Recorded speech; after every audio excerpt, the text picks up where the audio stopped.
Hello everyone, आज आपण बघणार आहे PCOS हार्मोन बॅलन्सचे basic tips.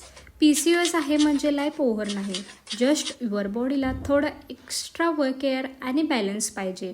Let's talk about some basic habit that actually help in the hormone balance. The first one is the balanced diet. Balance डाएटमध्ये PCOSमध्ये insulin imbalance common असतो, so crash diet करायची गरज नाही. Balance diet important आहे, म्हणजे protein, healthy fats, fibres avoid काय करायचं आहे, excess sugar, processed food avoid करायचं आहे. तुमची प्लेट जर कलरफुल असेल तर हार्मोन पण हॅपी असतात. Second thing is the daily movement. Extreme workout करायची गरज नाही, म्हणजे जिममध्ये हवर स्पेंड करायची गरज नाही. थोडं तुम्ही 30 minute walk, yoga, light workout केलं तरी चालेल. स्ट्रेस कमी होतो आणि हार्मोन स्टेबल होतात. Third thing is the sleep. Sleep is equal to hormone reset. Late night scrolling जर केलं तर हार्मोन डिस्टर्बन्स होतात. 7 ते 8 आवर स्लीप कंपल्सरी आणि सेम टाईमला झोपण्याचा प्रयत्न करायचा.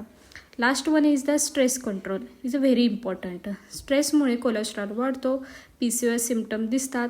त्यामुळे तुम्ही ते जर अवॉइड करायचं असेल तर मी टाईम, जनरलिंग, मेडिटेशन करू शकता. Peaceful mind is equal to balanced hormone. So small daily habit तुमचं हार्मोन स्लोली बॅलन्स करतात. इम्पॉर्टंट आहे तुम्ही ते म्हणजे कन्सिस्टन्सी ठेवा. Thank you. Watch for more videos.